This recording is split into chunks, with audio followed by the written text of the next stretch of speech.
So that is sort of the overarching structure of the way we're going to be doing all these equippings. So we're going to do a lot of restoration equippings, a lot of other types, and it's going to be really cool. All right, so we're going to dive into our topic tonight, which is starting a prayer gathering. So we're going to start by talking about the current state of the prayer gathering, where prayer gatherings fit today in the weekly Christian rhythm, at least for people in the West. So now I served on staff at about 7 churches, and then I read lots and lots and lots of surveys and lots of, Barna reports and stuff like that. And so this isn't like an official, but this is the sense I got from all of that when it came to where prayer meetings fit in the weekly rhythm. And this was true of every church that I was a part of, every local church. And that was, the first thing was, the weekly rhythm looks sort of like this. Of 100% of the people that called that church their home church, about 50% came to a worship service in a given week. So about twice a month, the average person would come to church to a worship service. So that was sort of the highest spiritual rhythm that was in the church. And in most of the churches I was a part of, about 20% of those people attended a small group on a weekly basis. And then about 10% of the people that did a worship service in a small group also served in a ministry. And about 5% also went to like a second teaching during the week. So they had 4 things in their rhythm. And then about 2% had worship service, small group ministry teaching, and a prayer gathering on a typical week. So that was my experience. I remember the last church that I was a part of, the Vineyard. There was about 7 or 8 guys that came together every week for a prayer gathering. And the church was about 1,000 people. And that was probably the longest standing, most consistent prayer meeting in the church. It was about 8 people, 10 on a really, really good week. We did it early in the morning. It was pretty tough to get up and do it most mornings. And so the guys who were there were all very, very committed believers. They were really committed to that particular church. And there was probably like a handful, 4 or 5, that really came every single week. They just built their week around that prayer gathering. So that's the state of, I think, the typical local congregation where most of us are coming from. There's a lot more going on in the body that's encouraged a lot more prayer, but that's sort of where I think a lot of us are starting from. So that's sort of where I'm going to assume most of us are coming at this from. That's where I'm coming at this from. Where this really got important to me was when I started comparing that rhythm that I just showed you guys, this rhythm, with the frequency of gatherings in the book of Acts. So the book of Acts is the most important book in the Bible, certainly, to get kind of a feel for what kinds of things the church does. Like, what does it look like to be the church?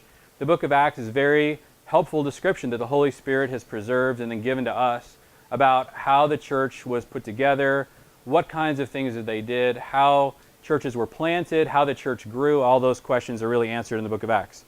So of the frequency of these different types of gatherings, how many of them are mentioned in the book of Acts? So in the book of Acts, what we see as the weekly worship service does not really appear in the book of Acts. There are daily worship services that are once mentioned, but it's certainly not what we would recognize.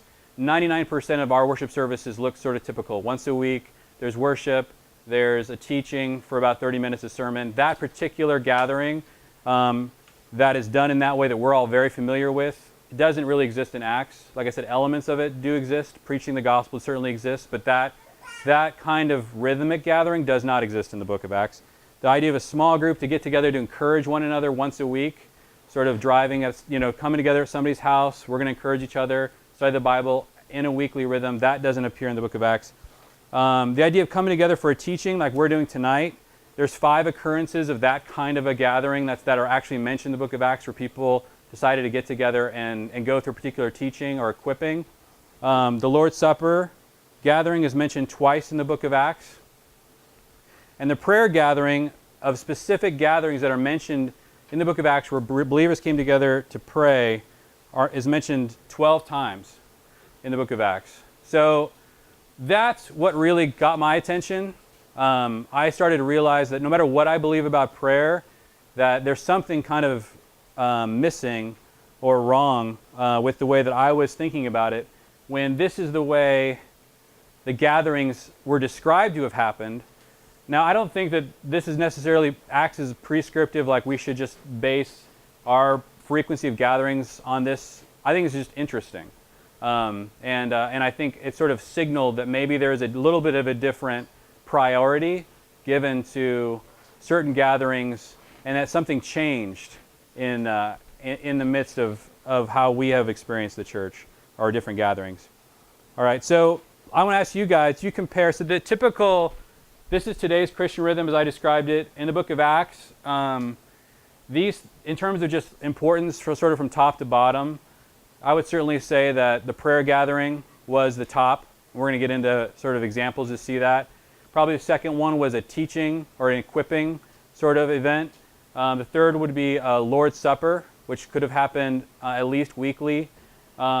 Definitely, there's examples of people committing to weekly ministry. The deacons, there were 7 deacons, 7 days of the week to feed the widows. So there was a weekly serving in a ministry example in the book of Acts. And then there's some examples of attending synagogue on a weekly basis. Synagogue in the first century was not the same as a worship service. We would think of it today. It was for the public reading of the word, and there was some prayer, but it was a little bit of a different type of service because they didn't have the Bible in their homes. Most of their worship happened in the house. So the synagogue was sort of more of a communal reading of the word and prayer time. So that's the way that their weekly gatherings were sort of instituted. When they left their home to gather with believers from other places, other houses, or in the city, these are the 5 gatherings that we see happening a lot. So, so I think one of the questions we have to ask is, did we find a better way? And how did the prayer meeting get bumped from the top to the bottom of the weekly? So, let me ask you guys, what do you think? What are some reasons that maybe have caused this change from it being the most frequent reason to gather to being one of the, if not the least frequent reason to gather?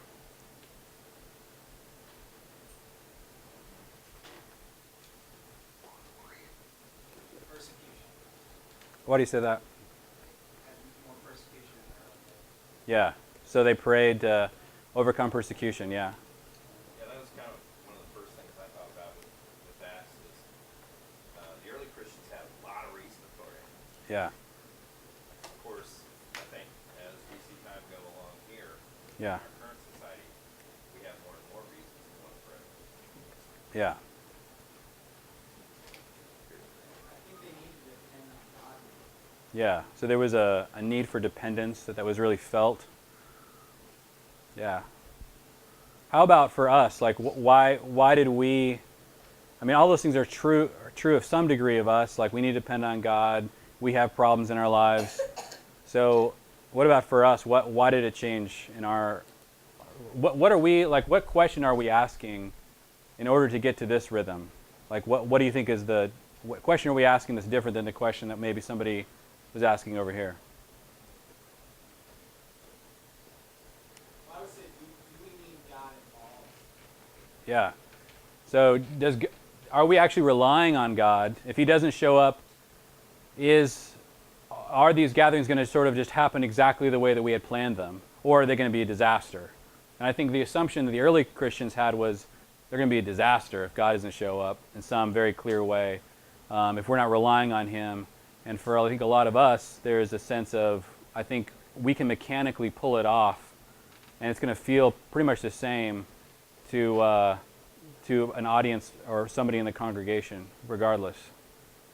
It seems like there's a steady lessening of conviction and the power and importance of prayer. Yeah, As this time has gone on. Like, actually, what is it? we don't actually believe it's, Yeah. and the whole idea, it changed in its role. I was kind of going Yeah. off of that, and you would think that if you're meeting that regularly for prayer, there's a lot of vulnerability, Yeah, and especially in our culture, we've become more and more private, and vulnerability is uncomfortable. So, further we can move it out of our lives, yeah, more comfortable. yeah. So it allows us to be a lot more individualistic. Okay, so these are some reasons. One of the things that struck me is I feel like one question that and I feel like I was a part of these conversations in leadership when we were trying to pull off worship services. We were asking a question: what is the least somebody has to do to be a good Christian? And we only want to sort of put those in order and affirm that that's sort of the bar. And so there's a sense, if you talk to somebody who's going to church 2 or 3 times a month and ask them, hey, how are you sort of measuring up to maybe what the normal Christian life looks like? They would think they're hitting the bar, even if they, dropped out of their small group for 6 months or whatever. There would be a sense of, yeah, I'm basically a normal practicing Christian. That question is really important for people to know the answer to. In our culture, we want to know, what's the absolute least required of me? Where's the bar? I mean, you could tell me it's really high, and that's going to be disturbing, and I'll have to figure out what to do with that. But if you tell me it's low, then don't bother me if I'm successfully, continuously meeting that bar. It seems to me like I've been reading through Exodus 32, 33, 34. That's when Moses is like, if the glory doesn't come with us, the promised land, if God doesn't come with us, then I don't even want it. Yeah. Like my version of it. Historically, what we've also seen do with the gathering many functions of the church body into the hands of just a few. Yeah. I mean, as time went on, people not necessarily advocated, but there were heresies and things that led people to, give more and more in the hands Yes. of a priest or something like that. Yeah. And it's been so long since that happened that Yeah. that's just built in. Yeah, the priesthood of all believers, and we're going to talk about this a little bit. This is a very priestly rhythm as a person, and this is where you're sort of going to someone who is that professional and receiving from them. Typically fits more along those lines. So we're going to keep talking about this. The other thing, so that was one thing that sort of at least clued me off that maybe there's something that needs to be restored. Another thing that at least made me look at this area is when I started asking, and particularly when I lived in other cultures, what are the number of prayer gatherings per week in each of the major religions? And I'm talking about somebody who's really committed to their faith. What does it look like? And so, I don't know if you guys know, in these 3, religious Jews go to 22 prayer gatherings a week. So they go to 3 a day and 4 on Saturday on Shabbat. So that's just typical. That's expected. You're going to go to 22 prayer gatherings a week.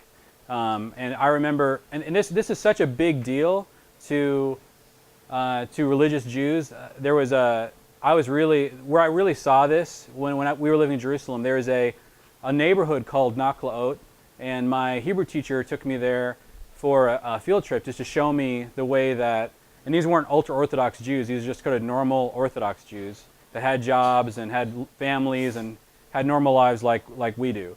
And so Naklaot is a really interesting place. There's over 300 synagogues inside of this one neighborhood.